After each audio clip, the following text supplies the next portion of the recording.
और हमने सारी चीजें ऑनरेबल कोर्ट के सामने रखी और यूट्यूब के जो वकील साहब थे वो भी काफी अच्छे वकील साहब थे और काफी बोल्ड वकील साहब थे। उन्होंने भी अपनी बात को मजबूती से रखा। ऐसी बात नहीं है कि मैं कह दूं कि मैं ही बहुत बड़ा धुरंधर हूं, नहीं, उन्होंने भी अपनी बात को बहुत मजबूती से रखा और मैंने भी अपनी बात को मजबूती से रखा। तो जज साहब जब कहने लगे कि ये चैनल बंद कराने हैं, तो ये जो चैनल्स है जो आपने केस में लिखे इनको बंद कराना है या आप क्या चाहते हो इसमें? तो मैंने बताया जी इनको बंद कराना मेरा मकसद नहीं, ये तो बंद होंगे ही होंगे, लेकिन ये जो चैनल हमने रखे हुए हैं अगर ये चैनल बंद कर देते हैं तो ये बड़ी शातिर है, कई दिनों से जो है नए नए चैनल बना रही है और लगा कभी कोई राज के नाम से, कभी मीना फैमिली के नाम से। तो अगर ये चैनल बंद भी कर देंगे 10 चैनल और बना लेगी, उन पे आके लाई बैठेगी। तो जनाब हम तो ये चाहते हैं कि चोर को पकड़ने की बजाय जहां से चोर पैदा हो रहे हैं वहां पकड़ो, उस पॉइंट को पकड़ो। तो कहा कि फिर इसमें जज साहब कहने लगे तो फिर आप, मैंने कहा जी सीमा हैदर पे रोक लगाओ। हाँ, सीमा हैदर पे रोक लगाओ। चैनल तो ये अगर ये बंद तो ये होंगे जो हमने केस में लिखे, ये तो बंद होंगे 100%, और जो मटेरियल डाला है वो भी डिलीट होगा, ये बंद भी होंगे 100%। लेकिन अगर इन चैनल को बंद कर दिया जाए, कल को दूसरा चैनल बना लेगी, कौन इसका हाथ पकड़ेगा? तीसरा बना लेगी, क्योंकि इसको डर तो है नहीं, इसको पता जेल तो तुझे जाना ही जाना है। तो हमने ये कहा कि ये रोज रोज न, हमने अपनी चाल चली आगे। हेलो गाइस, अस्सलाम वालेकुम, welcome back my YouTube channel. करता हूँ कि आप सब ठीक ठाक होंगे। आज हम जिस वीडियो पर रिएक्शन करने वाले हैं वो है जी सीमा हैदर के बारे में न्यूज़ है, उस पर रिएक्शन करते हैं, एंड पर इसका रिव्यू भी करेंगे। और हमने सारी चीजें ऑनरेबल कोर्ट के सामने रखी और यूट्यूब के जो वकील साहब थे वो भी काफी अच्छे वकील साहब थे और काफी बोल्ड वकील साहब थे। उन्होंने भी अपनी बात को मजबूती से रखा। ऐसी बात नहीं है कि मैं कह दूं कि मैं ही बहुत बड़ा धुरंधर हूं, नहीं, उन्होंने भी अपनी बात को बहुत मजबूती से रखा और मैंने भी अपनी बात को मजबूती से रखा। तो जज साहब जब कहने लगे कि ये चैनल बंद कराने हैं, तो ये जो चैनल्स है जो आपने केस में लिखे इनको बंद कराना है या आप क्या चाहते हो इसमें? तो मैंने बताया जी इनको बंद कराना मेरा मकसद नहीं, ये तो बंद होंगे ही होंगे, लेकिन ये जो चैनल हमने रखे हुए हैं अगर ये चैनल बंद कर देते हैं तो ये बड़ी शातिर है, कई दिनों से जो है नए नए चैनल बना रही है और लगा कभी कोई राज के नाम से, कभी मीना फैमिली के नाम से। तो अगर ये चैनल बंद भी कर देंगे 10 चैनल और बना लेगी, उन पे आके लाई बैठेगी। तो जनाब हम तो ये चाहते हैं कि चोर को पकड़ने की बजाय जहां से चोर पैदा हो रहे हैं वहां पकड़ो, उस पॉइंट को पकड़ो। तो कहा कि फिर इसमें जज साहब कहने लगे तो फिर आप, मैंने कहा जी सीमा हैदर पे रोक लगाओ। हाँ, सीमा हैदर पे रोक लगाओ। चैनल तो ये अगर ये बंद तो ये होंगे जो हमने केस में लिखे, ये तो बंद होंगे 100%, और जो मटेरियल डाला है वो भी डिलीट होगा, ये बंद भी होंगे 100%। लेकिन अगर इन चैनल को बंद कर दिया जाए, कल को दूसरा चैनल बना लेगी, कौन इसका हाथ पकड़ेगा? तीसरा बना लेगी, क्योंकि इसको डर तो है नहीं, इसको पता जेल तो तुझे जाना ही जाना है। तो हमने ये कहा कि ये रोज रोज हमने अपनी चाल चली आगे, अपना दिमाग यूज किया कि रोज रोज नए चैनल की बजाय हम सीमा हैदर पे ही जनाब रोक लगवाना चाहते हैं। सही, भले ही ये चैनल रहे या ना रहे, वो यूट्यूब को देखना है या जज साहब आपको देखना है, क्योंकि ये तो केस में लिखे हुए, ये तो उड़ेंगे ही उड़ेंगे। नया चैनल ना बने, हम तो चाहते हैं कि इस पे रोक लगे। तो जज साहब ने ऑर्डर के अंदर सीमा हैदर पे ही रोक लगाई है। अब आप बताओ कौन सा फैसला अच्छा था? अगर खाली चैनल बंद कराने का फैसला अच्छा था या सीमा हैदर पे रोक लगवाने का फैसला अच्छा था?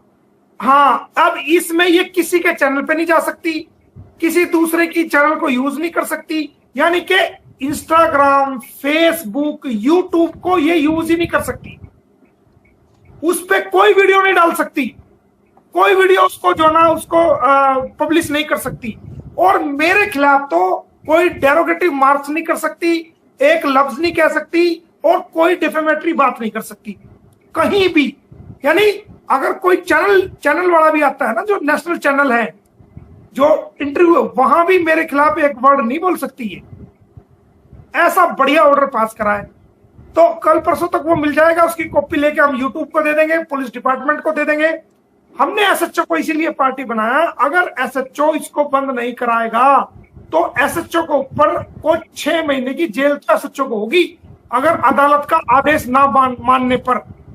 अगर एसएचओ ने इसके चैनल बंद नहीं कराए ना, और उसको ऑर्डर दे देंगे हम कोर्ट के, उसको रिसीव करा देंगे और ये फिर भी यूज करती है, तो एसएचओ के खिलाफ हम कोर्ट ऑफ कंटेम्प्ट फाइल करेंगे। कोर्ट ऑफ कंटेम्प्ट एक्ट 1971 और उसके अंदर जो है कि सेक्शन 3 की सबसेक्शन ए और बी के तहत 71 या 76 है मेरे ख्याल से, तो वो सेक्शन 3 ए और बी के तहत, तो वहां पर अगर किसी न्यायालय के ऑर्डर को नहीं माना जाता है तो वहां पर ऐसे हालात में जो है वो 6 महीने की उसके अंदर जो है ना वो होती है, 6 महीने की उसके अंदर सजा है। तो इसको पता है इस बात का, इसको 1971, तो इसको पता है इस बात का कि भाई तेरे चैनल ये तेरे पे रोक लगी है, इसलिए बार बार आके वीडियो बना रही है, ये कर रही है, वो कर रही है। इसको पता है ना इस बात का। ये हमने जो है एक कोशिश की है कि भाई ये इसके तहत जो है ये दोषी मानी जाएगी। और ये जो जिस दिन से ऑर्डर तो 2 तारीख को पास हुआ ये, और ये कंटेम्प्ट ऑफ कोर्ट की 1971 की जो सेक्शन 3 और ए और बी का वायलेशन कर रही है, ये सारे वीडियो हमने नोट कर लिए हैं, सारे रिकॉर्डेड हो गए हैं, ये सारे स्क्रीन रिकॉर्डिंग हो गई है, सारे वर्जन रिकॉर्डिंग हो गया है। तो हम जैसे ही ऑर्डर दे देंगे तो इसके खिलाफ जितनी बार ये लाइव आई है उतने ही केस इसके पानीपत के अंदर डलेंगे और हर केस में इसको 6 महीने की सजा होगी। देखिए असल में मैं आपको बात बताऊं कि उत्तर प्रदेश पुलिस में इस पे जो जांच की गई है वो गलत की गई है। इसका जो एफआईआर दर्ज होनी चाहिए थी वो हरियाणा में बल्लभगढ़ में ही दर्ज होनी चाहिए थी, उसकी जांच भी हरियाणा में ही होनी चाहिए थी। क्योंकि ऐसा होता है कि फॉरेनर्स एक्ट के मुताबिक अगर कोई भी विदेशी भारत की भूमि पे पाया जाता है तो पहली बार जो व्यक्ति भारत की भूमि पे पहचाना जाएगा कि ये भारतीय नहीं है, ये बाहर का व्यक्ति है, चाहे वो भारत का कोई भी हिस्सा हो। मिसाल के तौर पे वो गाजियाबाद में पकड़ा जाए तो गाजियाबाद में, अगर वो हरियाणा में बल्लभगढ़ में पकड़ा जाए तो फरीदाबाद में, गुड़गांव में पकड़ा जाए या कहीं पानीपत में पकड़ा, तो जहां पकड़ा गया वहीं एफआईआर होगी। ये जो है इस बात को जो है हमारा भारतीय कानून इस बात को कहता है कि जहां पकड़ा जाएगा वहीं पर्चा दर्ज हुआ। लेकिन इस केस में क्या हुआ है, 3/7 को इसको बल्लभगढ़ से अरेस्ट किया गया। उसकी इंफॉर्मेशन बल्लभगढ़ के किसी कर्मचारी को नहीं दी गई। बल्लभगढ़ के जो पुलिस के थाने हैं यूपी पुलिस द्वारा उनको कोई इंफॉर्मेशन नहीं दी गई। बच्चे जो रिकवरी किए गए उसकी जानकारी जो चाइल्ड वेलफेयर ऑफिसर होता है उनको नहीं दी गई। उन बच्चों के वहां पर मेडिकल नहीं कराए गए, वहां के मजिस्ट्रेट के सामने इसको पेश नहीं किया गया, जबकि स्टेट यूपी थी, वो स्टेट हरियाणा था। अगर अपनी कानूनी अकल का इस्तेमाल करता, अगर उसकी जगह मैं होता तो मैं सबसे पहले अगर इसको मैं अरेस्ट करता तो और इसके बच्चों को रिकवरी करता तो सबसे पहले जहां से ये अरेस्ट की गई है उस क्षेत्र का जो थाना लगता है वहां पर मैं उसकी सूचना देता कि मैं यहाँ पर रेड मारने आया हूं, और रेड मारने से पहले सूचना देता, और रेड मारने के बाद उसको पकड़ने के बाद बाकायदा उसकी वहां पर एंट्री होती रोजनामचे के अंदर कि मैं रेड मारने आया था, जिसकी रिपोर्ट मैंने लिखी थी, अब मैं दोबारा इसको पकड़ के आया हूं और ये इसको मैंने रिकवरी कर लिया है, इसके साथ ये बच्चे हैं, ये सामान है, उसका तमाम का उसके अंदर लिखित में वहां रोजनामचे के अंदर रजिस्टर के अंदर अपने हाथ से वो दर्ज करता। और अब मैंने इसको पकड़ लिया तो लिहाजा मैं इसका अब सिविल अस्पताल जा रहा हूं, तो बल्लभगढ़ के अंदर ही इनका मेडिकल होना चाहिए था। वो मेडिकल डॉक्टर से करा के कि किस हालात में मैंने पकड़ा है। अगले दिन एफआईआर करी। अगर कल को ये सीमा हैदर ये कह देती जी इन पुलिस वालों ने तो मेरे साथ रेप किया है, भाई 3 तारीख 7वां महीना 2023 को पकड़ी गई, यहां से पकड़ के ना मेडिकल कराया ना उनकी रिपोर्ट दर्ज करी, वो रघुपुरा थाने में ले गए।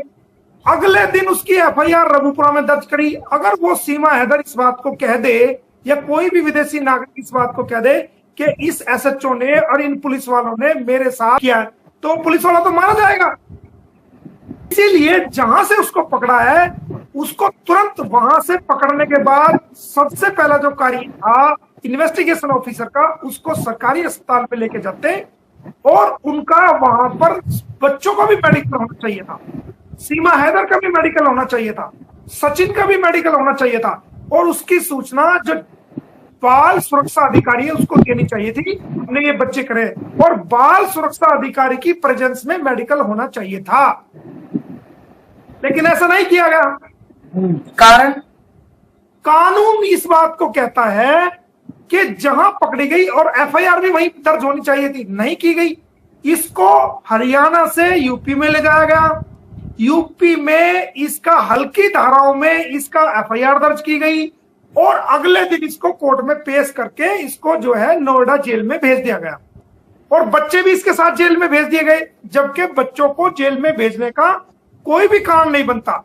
ऐसे हालात में अगर कोई महिला जेल जाती है और उसके साथ बच्चे हैं, तो उन बच्चों को बाकायदा वो सरकारी जो संस्था होती है, चाइल्ड वेलफेयर ऑफिसर होता है, उनको सौंपा जाता है।